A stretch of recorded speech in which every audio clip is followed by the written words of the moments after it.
everyone, welcome back to today's race. We are here at the fabulous French city of Le Mans with its well-renowned circuit that we're going to be racing on today in the IMSA Open Series. And today's video is going to really show you the highlights and the lowlights that come with the shenanigans that take place during these kind of races.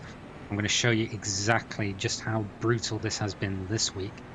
But it's going to be a sensible start. We are single file into the Ford chicane and watch as the pace car peels off into the pits. And we're going to get underway following that blue Cadillac having qualified P4. Green.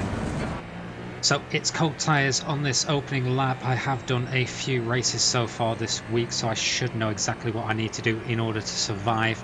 However, the question is, does everyone around us know that too? And it's a good start as we enter the Dunlop chicane. Everyone is being very gingerly through here on those cold tyres. Looks like Coderin's struggling a little bit, which Cassesi tries to jump on. But he's not having much luck there. Codering holds the position for now. And we have Cooper right behind us, ready for if we make a mistake. We're coming into the Tetra Rouge now, which is the prime opportunity there. I had a big lift, but it just wasn't enough, so we are going to get our first slowdown of the race. I'm just going to stay to the left side here and try and hold my speed in order to serve this slowdown without losing too many positions. And you can see we're not the only one there. That BMW on the right hand side, Morris, is also serving his. With this last group of cars coming through, we're now done and into the PlayStation chicane. We're down 5 positions in P9, but this is a 45-minute race, so we are going to have plenty of opportunities to get some of those back. And we're going to have the first one straight away. As you can see, that Cadillac on the left-hand side is also now serving a slowdown, having come out of the PlayStation chicane. So that's going to give us 1 position straight away. We're now coming up towards the second chicane, and once again got to be very gentle on these cold tyres, making sure I slow up enough and then careful apply on that application of the power. But you can see someone was a bit too greedy there and gone around, thankfully not collecting the barrier or any other car, so hopefully that's not going to be the end of their race. And that's also given us a gap to the cars behind us whilst we're staying in contact with Quintana ahead as we come to the end of the Mulsanne straight. Again, just making sure I get slowed up on these cold tyres. You can see Quintana has a micro lock up there, which really slowed them up. And that's put us right beneath their wing here, giving us a good opportunity as we're speeding towards Indianapolis. I could feel the setup I was using was a little bit slippier than some of the cars around me, and you can see that's working for us here with the slipstream and that setup. Quintana does squeeze us a little bit on the right side, but we're now on the inside into Indianapolis. Got to make sure I stay to that right side and we get ahead of Quintana.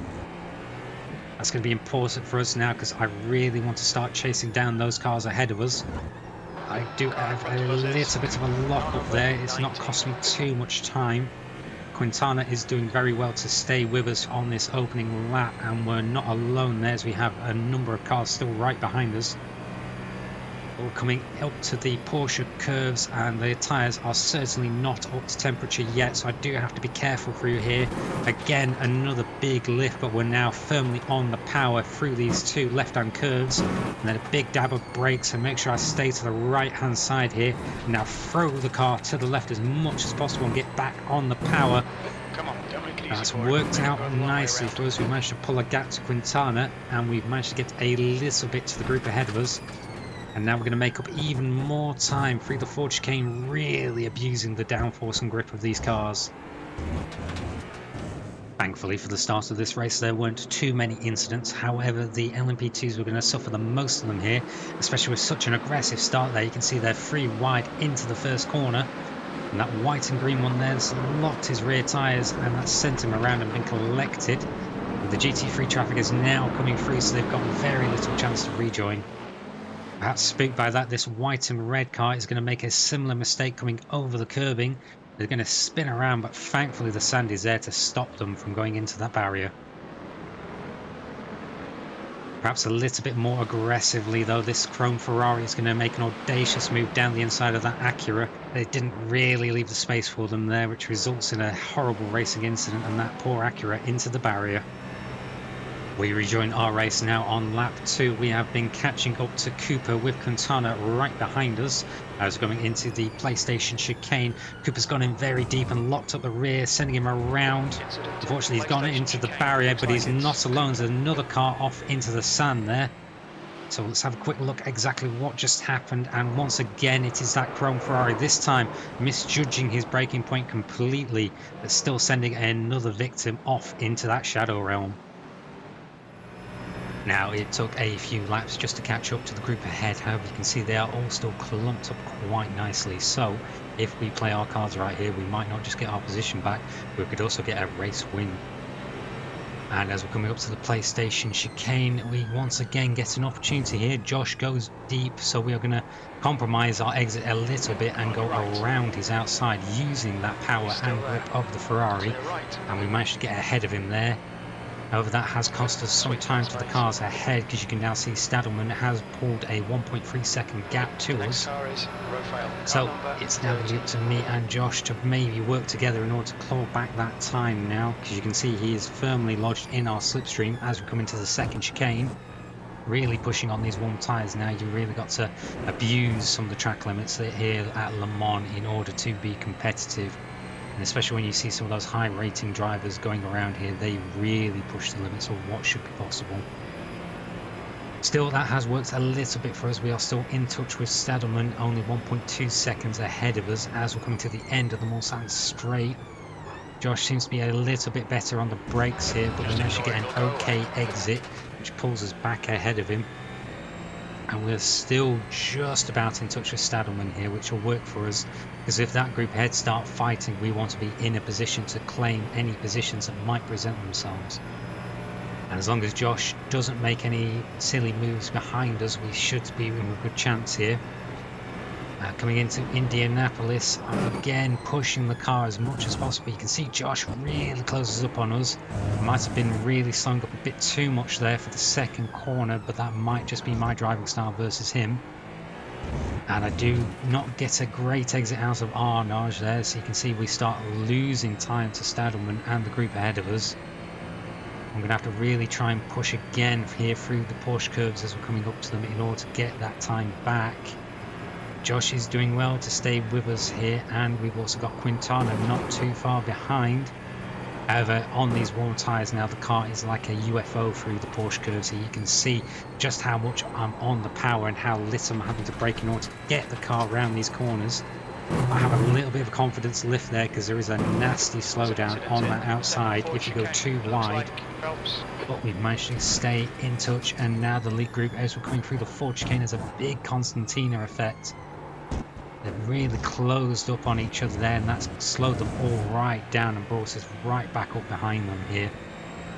So we might get a good opportunity coming into the Dunlop chicane, especially with those two going side by side ahead of us here.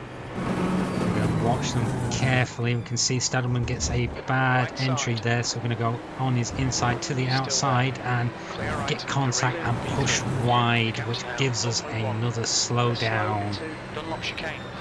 That was not really how I wanted it to play out, so we're going to have a look at what happened between me and Stadelman here. And whilst it was an opportunistic move, I felt I left him space on the inside and was hoping to get the same on the outside. However, as we saw there, he really just opened up the steering, and as we're looking close here, I gave him plenty of space there, but he gets caught on that inside curbing and then pushes me into another slowdown. We're going to rejoin some laps later again now, that slowdown having really put us back from where we were. But we've managed to catch up once again to two cars who are now going side by side into the PlayStation curves. One of them's taken to the escape road, so we're going to see where they are as we come round ourselves. It looks like they've not really slowed down too much there, so they're going to have quite a severe penalty from that one. And we'll see Ed is now weaving left and right rather dangerously there, though he does stop to let Josh go past before resuming. And he's now slowing down on the racing line as we're coming up behind him. I'm trying to be a bit cautious so I really get caught out a little bit there, so I have a bit of a send down his inside to the outside, and there is contact between us which sends Ed around. Once more, I did try to leave him the space on the outside, so we'll have to review if that was enough for Ed. Now this is Josh on the inside in the slightly darker Cadillac, both being very similar there. We'll see Ed just completely missed the braking zone and did do at least the right move there to use that escape road. However, he didn't really slow down enough. And then using that slowdown on the entry there, he just caught the curb a little bit too much, which sent him into me. And I think that just unsettled his car. But back onto lap 10, soon to be 11, we've managed to catch right up behind Josh and 3 other cars ahead of us. So again, we're going to get an opportunity here to reclaim not just our position, but potentially some more. So it's going to be key here that I can start putting some pressure onto Josh and try to catch up to those guys ahead of us, because we are starting to run out of laps. Let's see, I can be that little bit quicker through the Dunlop curves there. Starting to catch up more to Josh, but the important thing here will be being close enough to him as we come onto that Mulsanne straight through Tetra Rouge. So I need to get a good turn in and exit here, and it's just that little confidence lift I still have to take. However, I am still firmly now planted in his slipstream, and we're going to see the difference of the Ferrari versus the Cadillac with that slipstream. Drawing in closer and closer. I'm really getting the overspeed on him now, so I'm going to pull to the left hand side. He's still going to have the inside into the PlayStation curves, and I do have to relieve this space, and I'm hoping it will work out this time, and it has indeed between us. I do compromise my exit slightly, but it is a fair pass, and Josh does really well to give me the space in return. It has cost us some time though to Quintina, but I was feeling at this stage that we were really just going to have to take what we can get, and if that meant getting ahead of Josh, I was willing to settle with that. And again into the second chicane, but there's some smoke, and we've got an LMP2 coming straight at us there, and I barely just avoid him, perhaps with the help of the netcode gods looking favourably upon us. We're going to see it wasn't the LMP2's fault here. They're going to get a little help from that yellow Ferrari behind them, just misjudging that apex speed and giving them a good push. However, that does not excuse just how sharp they rejoined there, and I was a little lacking on my reflexes to respond to that. If it wasn't for the netcode, that might have been the end of our race. So we are on to lap 13 now. This is really coming down to the closing stages. However, we are now right behind Quintana, and still we have Josh a good distance behind us. So we're now going to get a good run out of Tetra Rouge onto the Mulsanne straight. It's a very last minute move from Quintana there, so I'm going to settle in behind Codderin. And we're going to do a little bit of pushy here. So I want to get ahead of Quintana into the PlayStation chicane. We have 2 LMP2s ahead of us, and we're not really gaining on them, so I'm going to err on the caution here, as does Quintana. And we fall into single file coming through the chicane. Those 2 LMP2s are fighting and they're swiggling about, so I do have a bit of a lift there just to make sure nothing's going to happen. And now Quintana has the run on us, so I've just got to make sure I'm not blocking him off too late there to cause an incident. I'm just going to follow Codderin using his slipstream. If I can work this right, I will have the inside at the right turn of second chicane, but Quintana does back out once again sensibly. I'm just going to be careful because Codderin's getting stuck behind that LMP2, and I expected that LMP2 to go further to the right there, which is why I suddenly switched to the left. It's worked at least for now, though we did give him a real big scare. But Codderin is stayed to the right there, so we've had no slipstream apart from a little bit from that Audi. This is still really dangerous here. I'm just aiming to try and finish the race, so I am erring on the side of caution with some of my moves, trying to let off the power and make sure I'm not going to go into the back of Codderin. And Quintana's doing the same, so we have all safely got through there, but it's not over yet. You can see there's yet more GT3 traffic at a rather crucial point of the track as we're racing towards Indianapolis. We need to get ahead of as much of this traffic as possible, but we're going to get squeezed here with that Corvette coming up ahead of us. Codderin makes a very late send on that Corvette, and I'm just going to try and wait for him to move up to the left hand side on the racing line and go down his inside into our nage. It's worked out just about because we are still right behind Codderin here, and Quintana is still being very safe behind us, making sure there's enough of a gap just in case anything happens. On your left. But again, there's going to be more GT3 traffic here, this time through the Porsche curves with that McLaren.